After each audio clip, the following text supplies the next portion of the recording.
Okay, so I work with a lot of non-verbal ASD kids, and I've got to check their phonemic awareness. Now, you need to know, first of all, if you're going to check phonemic awareness, they do know the word, the meaning of the whole word. So if I said, can you find me the pig, even if they know that's the word pig, if they don't know that's a pig, they're not going to find it for me. So if they choose something that you know, you've played with before, and you know they know what it is, so they know the difference between that's not the pig and that's not the sheep, for example. So anyway, just speaking speech sounds. Can you find me the pig? And don't add a schwa to the end. So can you find me the sheep? Can you find me the dog? And see if they find it. So they don't need to actually use any noise, any sounds to demonstrate awareness. You know, can you point to, if you know they know their colours, can you point to the red one? Can you point to the orange one? So they're hearing orange and they're blending it into the word orange. And you know that because they're pointing to the right one. They don't need to be able to speak. Obviously, our problem was, okay, well, if they can't utter a sound, and we need to be able to know that they can give us the sounds, which is harder. It's much easier if you're giving them the sounds and they've got to blend them.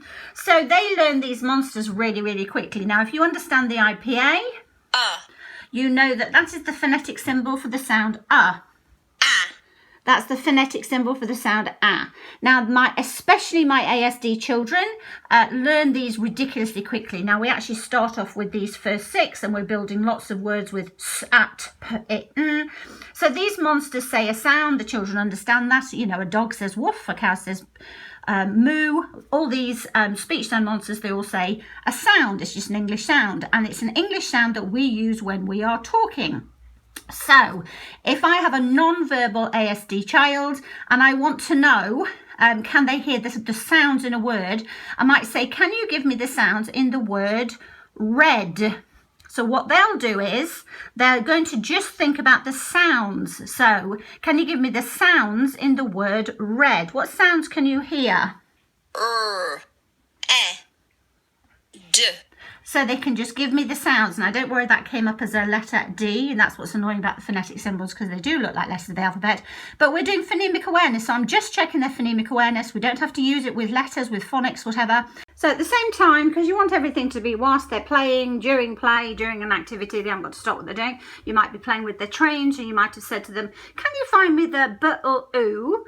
So they're finding the blue train. Or as I say, if you're playing with these, can you find me the pig? You know, can you find me the d-ark-b-l-oo? So whilst you're playing, I say, I always do this through play. You know, that's why they'll hammer that. Can you hammer the ed one? Can you hammer the g-eaten one? Which one have I hammered? And I might hammer that one. And then they've got to play on here. What were the sounds? B. O.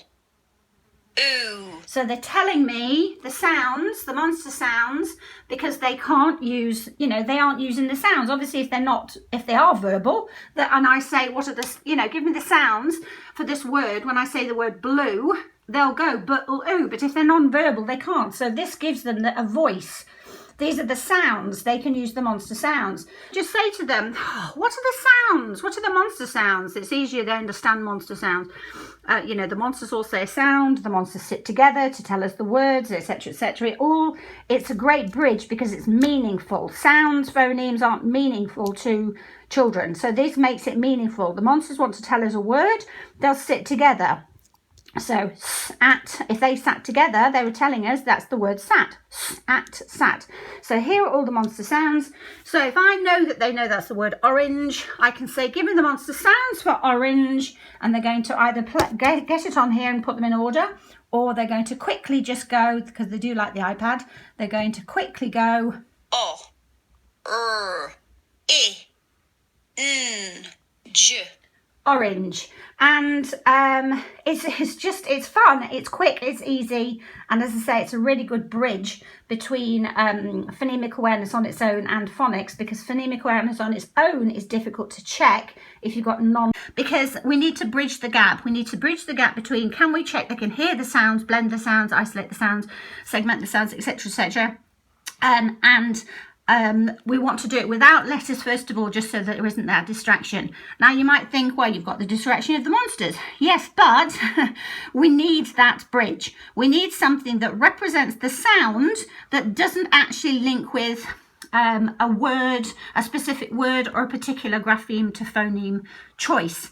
So these are just, if you understand the IPA, you understand phonetic symbols, this will make sense to you. If you don't, you might need to go away and learn that first before you understand why we're getting these results with non-verbal ASD kids. Might not have technology, they all have their monster mat, so that's etc. This is the explicit teaching order that we use when we're teaching our speech to print phonics, the explicit, the foundational part. So these just represent a sound. They don't represent a letter. They don't represent a letter. They don't map with a letter until they're in a word. So if you think about your speech sound wall, think about monster. Can you see that? Monster that maps with all of those graphemes. There are 4 different map graphemes that could represent the sound. Here you go, use your spelling cloud keyring. Okay, so all of these choices are choices, speech sound pictures for the sound. The ones on the outside might be the ones that we look at explicitly, but all of those are choices. So don't get the child to use something that links with just one of them. For example, an S, like in the word sip, because we don't have a transparent orthography. English is opaque. So let's teach them from the beginning with that in mind. So if we want them to give us the sounds like in castle, let's think, so the children would go k, ah, that's the phonetic symbol, k, ah, s, o, castle, k, ah, s, o. If they've got very good phonemic awareness, they might even put the schwa just there and say k, ah, s, oh, castle. So we're using these as representations of speech sounds that do not link with letters, because we don't want to link phonemes to graphemes unless they're in a word. Doing this whilst they're playing. Can you find me ed at Roger Red Hat? Can you find me Roger Red Hat? So they find Roger Red Hat, or I might say, who's this? Oh, it's Billy. Who's this? And they're going to go B, I, O, E. Who's this? J, E, N, I, F, And they'll often say, oh no, well, they won't say it because they're non-verbal, but they might want to play it as Jennifer. They might want to play it as Jennifer, because when they're segmenting, they tend to overpronounce and they want to use instead of. So do it through play.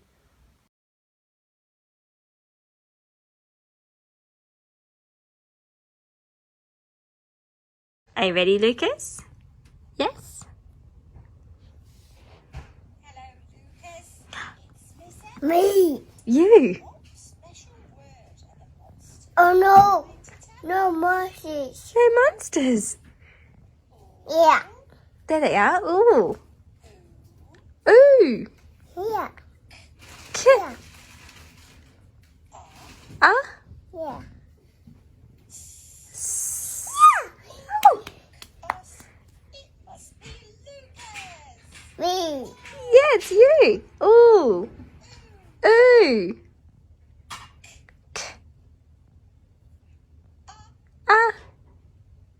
Lucas, it's a very special word. It's your name. It's Lucas. Who is it? See you, Lucas. Toodaloo. Toodaloo. Toodaloo. Who was it? Toodaloo. Toodaloo. Again. Again? Okay. You can do it again. Hello, Lucas. It's Miss Emma. What special word are the monsters trying to tell us?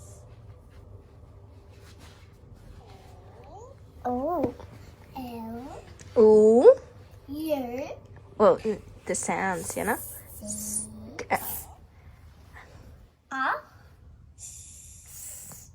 Come on. S. It must Be be Lucas. Oh. Lucas. Ooh. Yeah, me. Come on. Lucas, you're the best brother. Come on. Banana. That's yours. very special word. The mommy. The papa. Lucas. It's Lucas. See you again, Come on. Lucas. Come on. Toodaloo.